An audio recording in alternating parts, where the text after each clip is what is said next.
الله معكم أحبائي. آخر تطورات الحرب بين روسيا وأوكرانيا حتى مساء 18 من أغسطس. واصل الجيش الروسي عمليات التحرك والتقدم، متقدما في جبهات دوبروبيليا ودنيبرو وزابوروجي، وفارضا سيطرته على إحدى البلدات. في المقابل تحركت القوات الأوكرانية وضغطت على الخطوط الروسية في دنيبرو أيضا، وكذلك في اتجاهات لمن، حيث لا تزال القوات الأوكرانية تنشط بقوة في تلك الجبهة. فما الذي حصل؟ تابعوا التفاصيل حتى النهاية كي لا تفوتوا أي معلومة، ورجاء لا تنسوا مشاركة الفيديو عند الانتهاء من مشاهدته كاملا كي يحصل أصدقائكم على هذه المعلومات. وأتمنى طلب بسيط: أن تشعروا أن القناة لكم وأنكم جزء من نجاحها ومن استمراريتها، ودعمكم هام للغاية أيا كان نوع الدعم الذي تقدمونه. وفيما يتعلق بالعمليات، لنبدأ من جبهة دوبروبيليا وننتقل لاحقا إلى باقي الجبهات. في دوبروبيليا القوات الروسية في محيط هذه المدينة تمكنت من التقدم والسيطرة على هذه المساحة باللون الزهري. هذه المساحة تقع شمال أنيفكا. القوات الروسية فرضت سيطرتها على هذه المنطقة باللون الزهري بعمق الكيلومتر وامتداد 1.76 كيلومترا. تحركت القوات الروسية على كامل هذه المساحة في محاولة للوصول إلى الطريق الرئيسي الذي يربط دوبروبيليا كما تشاهدون بكراماتورسك. سبق وتحدثنا عنه عدة مرات. الوحدات الروسية الموجودة في هذا المكان تحاول توسيع السيطرة على هذا الطريق على طول المنطقة هنا، تحاول أن يكون لها موطئ قدم أكبر. هذا سيساعدها في إرسال التعزيزات، في إرسال الإمدادات، تأمين الوحدات الروسية. يعني اليوم ربما البعض لا يعلم، ولكن الاشتباكات داخل دوبروبيليا واسعة وتمتد من الشمال إلى الجنوب كما تلاحظون في الطرف الشرقي. ولكن القوات الروسية الموجودة في الجهة الشمالية عرضة لهجمات أوكرانية وضربات أوكرانية طوال الوقت، وليس فقط يتصدى الجيش الأوكراني من هذه الجهة. لذلك الروس في حال استطاعوا التقدم والضغط والسيطرة في هذا المكان، ستعمل القوات الروسية الموجودة على الأرض في هذه المنطقة يعني بشكل أفضل، وتحقق ربما مكاسب، أو على الأقل يصبح لديها فرصة أعلى في تحقيق المكاسب لنكون دقيقين. وبالتالي هذا أيضا يدفع القوات الروسية إلى فرص إضافية للضغط من الجهة الشمالية مباشرة، وليس فقط من الجهة الشمالية الشرقية. وبالتالي يجب مراقبة الأمور، خاصة وأنه أيضا في الجهة الجنوبية القوات الروسية لا تزال تنشط وتحاول الحصول على موطئ قدم ثابت في جنوب مدينة دوبروبيليا. أما على صعيد العمليات في دنيبرو، فقد تمكنت الوحدات الروسية من بسط سيطرتها على نوفوميكايليفكا. هنا الوحدات الروسية تمكنت من السيطرة على هذا الجزء الكبير من البلدة في ساعات المساء، واستكملت السيطرة عليها كليا.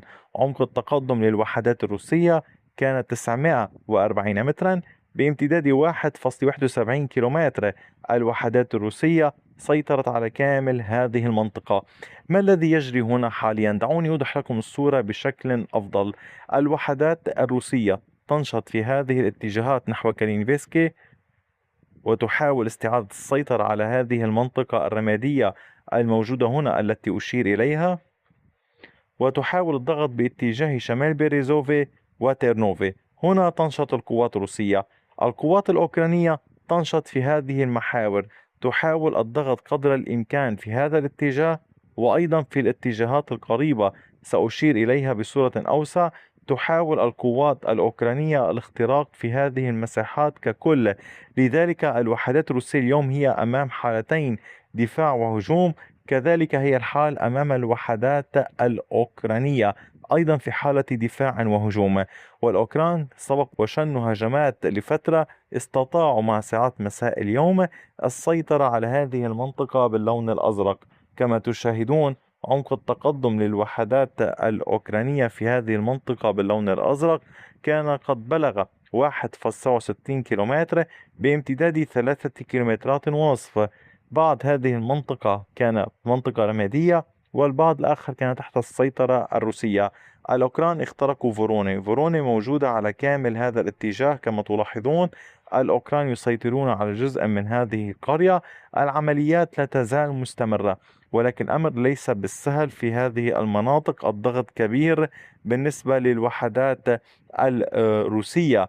إضافة إلى ذلك فيما يتعلق بالعمليات على طول النهر باتجاه كومار في هذه المساحة، تحاول القوات الروسية مواصلة استعادة السيطرة على ميرني، فيما القوات الأوكرانية تواصل تنفيذ هجمات مضادة في المنطقة هنا ومحاولة الحصول على مكاسب إضافية.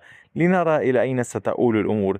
أما فيما يتعلق بالعمليات في جبهة زابوروجي، ففي الجهة هنا في القطاع الشرقي مقابل أوريخيف، الوحدات الروسية وسعت سيطرتها في هذا المكان، سيطرت على هذه المساحة باللون الزهري كما تشاهدون. نتحدث عن تقدم للوحدات الروسية بعمق الكيلومترين بامتداد أقل من 3 كيلومترات. العمليات الروسية لا تزال مستمرة في هذا الاتجاه بشكل مكثف، ويتزامن كل ذلك مع عمليات ضغط أيضا باتجاه نوفوسيليفكا وليابيلسكي مجددا، حيث القوات الروسية تحاول التقدم والتحرك على كامل خط الجبهة الموجود هنا، خاصة بعد استعادة السيطرة على بلدة بيلوريا الموجودة في هذا الاتجاه. العمليات للقوات الروسية أيضا مستمرة في مدينة أوريخيف، ولكن مع ساعات المساء لم يكن هناك أي تغييرات. لا تزال خريطة السيطرة على حالها. أما إلى الشمال فالوحدات الروسية واصلت نشاطها وتقدمت في محيط دانيليفكا، مسيطرة على هذه المنطقة باللون الزهري. عمق التقدم للوحدات الروسية في هذا الاتجاه كان قد بلغ كيلومتر وربع بامتداد أقل من كيلومترين. أريد الإشارة والتنويه إلى أمر هام جدا. الوحدات الأوكرانية تشن سلسلة من الهجمات الواسعة باتجاه فوزديشيفكا.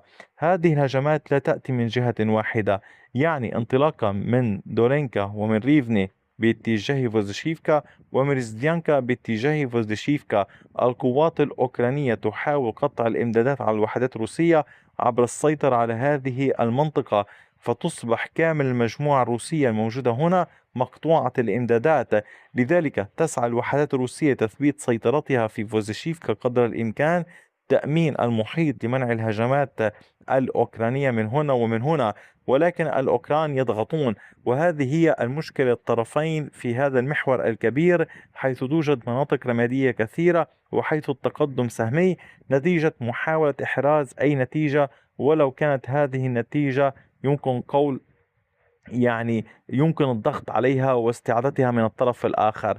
وأيضا فيما يتعلق بالعمليات هنا لا تزال هذه البلدات تحت السيطرة الأوكرانية، لم يسيطر عليها الجيش الروسي أبدا، لأن البعض كان قد سألني فيما يتعلق بهذا الشأن.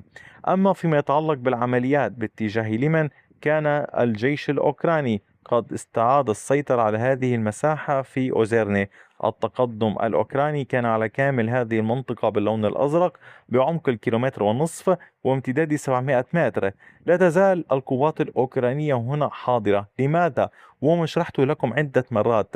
الأوكران نفذوا هجوما مضادا باتجاه بسكونيفكا في هذا الاتجاه إن كنتم تذكرون، واستطاعوا التقدم. قلت لكم وقتها أو حينها الجيش الأوكراني يريد مواصلة إرسال الإمدادات لقواته في هذا الاتجاه للعمل في هذا المحور، وهو ما تحاول القوات الأوكرانية فعله. العمل سواء في الجبهة الموجودة هنا في ياروفا كما لاحظتم صباحا، تقدم الجيش الأوكراني في هذه المنطقة، يواصلون العمل في اتجاه أوزيرني داخل مدينة ليمن، وفي المحيط ككل يحاولون الضغط في شمال مقاطعة دونيتسك. أحبائي فقط تنويه بسيط، كثيرون يسألون حول المساحة. أنا لا أملك التقنيات، لذلك أحدثكم دوما عن ضرورة دعم القناة.